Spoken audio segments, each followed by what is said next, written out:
रायगड, महाराष्ट्रासह देश विदेशातील ताज्या बातम्या पाहण्यासाठी मॅक्स इंडिया लाईव्ह चॅनलला सबस्क्राईब करा आणि बेल आयकॉन दाबायला विसरू नका.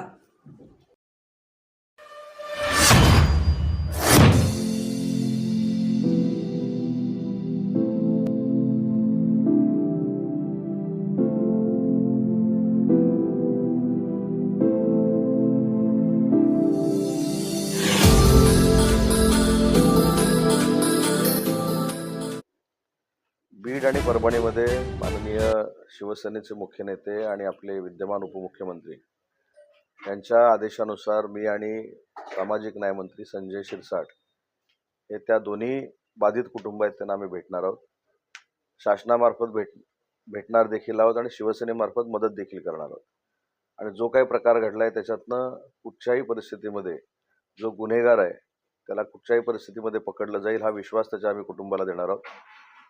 कडक कारवाई केली जाईल ही आमची भूमिका आहे. आणि तिथल्या परिसरामध्ये मास्टर माइंडच्या संदर्भामध्ये जी काही चर्चा सुरू आहे त्या मास्टर माइंडपर्यंत आम्ही पोचू आणि त्याला देखील तुरुंगात टाकू ही आमची शासनाची भूमिका आहे. आणि हेच मुख्यमंत्र्यांनी सांगितले आणि हीच आमच्या नेत्यांची देखील भूमिका आहे. या सगळ्या प्रकरणावरून विरोधक राजकारण करतात. आज परभणीमध्ये सुद्धा काँग्रेसचे नेते राहुल गांधी सुद्धा या ठिकाणी येत आहेत. राजकारण त्यांना केलंच पाहिजे ना. आता 5 वर्ष ज्यावेळी 237 आमदारांचा मॅन्डेट आमच्याकडे आहे त्याच्यामुळे आपण काहीतरी करतोय, आपण काहीतरी समाजाप्रती देणं लागतोय ही भूमिका राहुल गांधींना घ्यावीच लागेल. त्याच्यामुळे ती लोकशाहीतला एक भाग आहे, लोकशाहीतली एक प्रक्रिया आहे. परंतु आम्ही जे जातोय हे त्या बाधित कुटुंबाला न्याय देण्यासाठी जातोय, मदत करण्यासाठी जातोय आणि शासनामार्फत त्यांना शब्द द्यायला जातोय की कुठच्याही परिस्थितीमध्ये जो काही प्रकार घडलेला आहे तो निंदनीय आहे, वाईट आहे. अशा पद्धतीचं कृत्य महाराष्ट्रात घडू नये यासाठी कडक कारवाई जे आरोपी आहेत त्यांच्यावर केली जाईल हा विश्वास द्यायला आम्ही जातोय. आणि बाकीचे सगळे जे येत आहेत ते राजकारण करण्यासाठी येत आहेत. राहुल गांधींचा पण दौरा होतोय, ते पण आज पीडित कुटुंब हा सगळेच विरोधक जे आहेत ते लोकशाहीतला एक भाग म्हणून त्यांना भेटू देत, पण त्या गोष्टीचं राजकारण करू नये. आम्ही प्रामाणिकपणानं माझ्या माहितीप्रमाणे पहिल्यांदा आयजीच्या नेतृत्वाखाली SIT देखील नेमलेली आहे. सगळी यंत्रणा जिथे गेलेली आहे तिथल्या SP ची देखील बदली झालेली आहे आणि SP ने देखील स्वतःचं काम सुरू केले कालपासून. तुम्ही काल म्हटल्याप्रमाणे पालकमंत्री पदाचं या ठिकाणी काही जिल्ह्यांमध्ये तिढा वाढलेला आहे. महायुतीमध्ये रस्सीखेच सुरू आहे पालकमंत्री पदावर. नाही, आता कालपर्यंत परवापर्यंत तुम्ही सांगत होता की खाते वाटपामध्ये रस्सीखेच आहे, खाते वाटपावरनं वाद आहे, शिंदे साहेब असं म्हणाले, देवेंद्रजी तसं म्हणाले, अजितदादा असं काहीतरी म्हणाले, नाराज होऊन निघून गेले.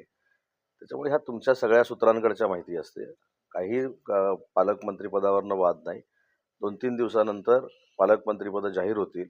परंतु तुम्हाला त्या 2-3 दिवसात चांगल्या पद्धतीची ब्रेकिंग मिळावी म्हणून कदाचित अजून तुम्हाला नावं कळलेली नाहीत, पण कुठेही काही झालेलं नाही. 99% पालकमंत्र्यांच्या नियुक्त्या ह्या फायनल झाल्यात. येत्या 2-3 दिवसामध्ये पालकमंत्री जाहीर होतील. दुसरीकडे राष्ट्रवादीचे नेते छगन भुजबळ यांनी काल असं म्हटलं त्यांचा पक्षाचा विषय आहे तो, पण तुम्ही सुद्धा त्यांच्यासोबत काम केलेलं आहे.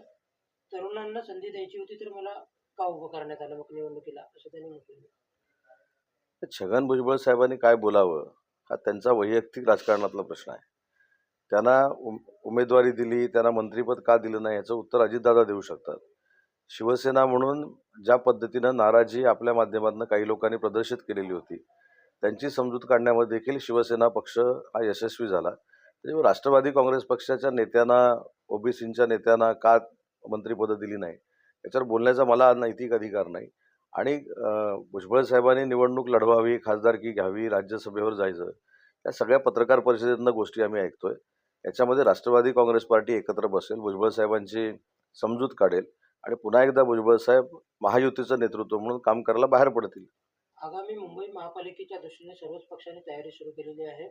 महाविकास आघाडीमध्ये देखील एकला चलोची काही भूमिका पुढे येताना दिसतात, विशेषतः काँग्रेस आणि शिवसेनेमध्ये. आणि दुसरीकडे महायुतीची नेमकी काय स्ट्रॅटेजी असणार आहे शिवसेनेची विशेषतः? या सगळ्या निवडणुकांमध्ये काँग्रेसची खात्री झाली की काँग्रेसच्या उबाठाबरोबरच्या अलायन्समुळे उबाठाची मतं वाढली. मुस्लिम बंधू भगिनीने जे काही मतदान केलं खासदारकीच्या निवडणुकीला आणि आमदारकीच्या निवडणुकीला याचं पूर्ण श्रेय हे काँग्रेस पक्षाला जातं.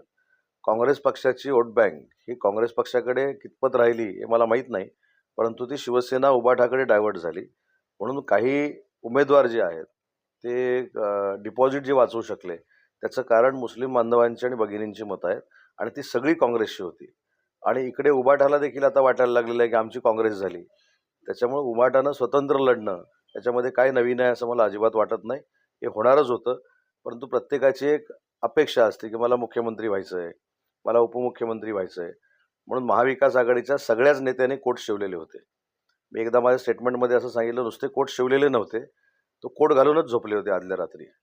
पण सकाळी जेव्हा उठले 9 वाजता आणि सगळं हातातनं गेलंय, कारण ते इच्छुक असलेले देखील पराभूत झाले. त्याच्यामुळे महाविकास आघाडी स्प्लिट होणार आहे हे ऑलरेडी मी 2 महिन्यापूर्वी सांगितलं होतं.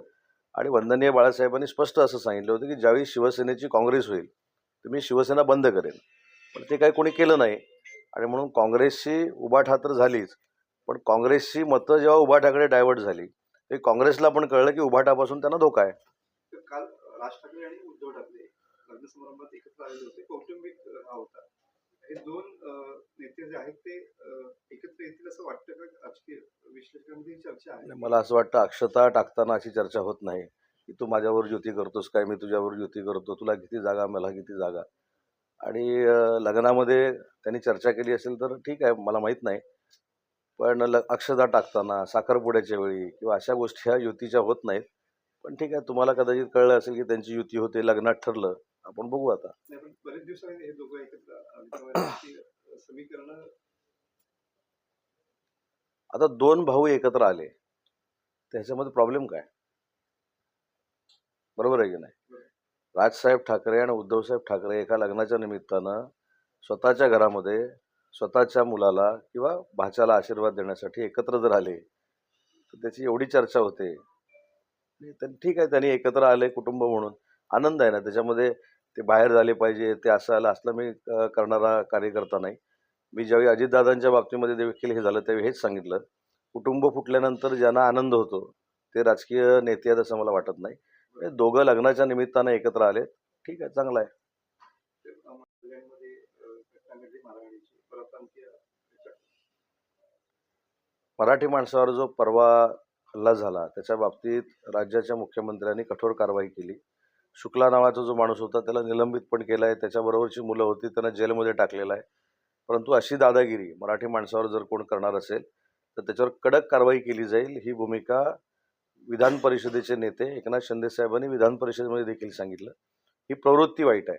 त्या ज्या पद्धतीनं बोललं गेलं मराठी माणसावर ती प्रवृत्ती वाईट आहे.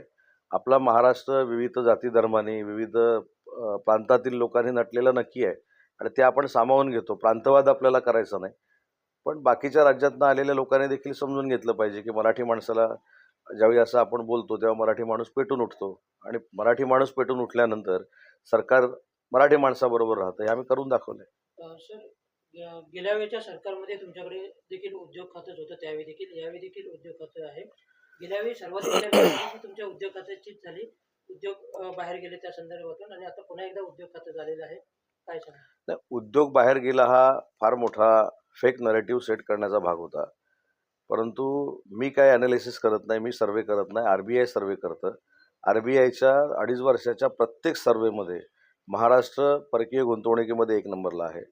जो महाराष्ट्र मागच्या 2019 पासून 2022 पर्यंत 3 नंबरला होता, तो परकीय गुंतवणुकीमध्ये 1 नंबरला आहे. या 6 महिन्याच्या परकीय गुंतवणुकीमध्ये 1,14,000 कोटी रुपये महाराष्ट्रामध्ये परकीय गुंतवणूक आलेली आहे.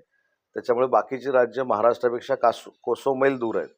त्याच्यामुळे परकीय गुंतवणुकीमध्ये आणि औद्योगिक क्षेत्रामध्ये महाराष्ट्र नंबर 1 आहे आणि नंबर 1च राहील. या सुरुवातीच्या काळात तुमचा रोडमॅप काय असणार आहे, विशेषतः उद्योग खात्यासंदर्भात?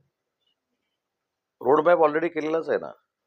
मोठमोठे प्रकल्प येत असताना स्मॉल स्केलवाला देखील जगला पाहिजे, स्मॉल स्केलवाल्यांना देखील जागा मिळाली पाहिजे आणि औद्योगिक क्षेत्र हे प्रत्येक तालुक्याच्या ठिकाणी असलं पाहिजे, ही भूमिका घेऊन आम्ही काम करणार आहोत.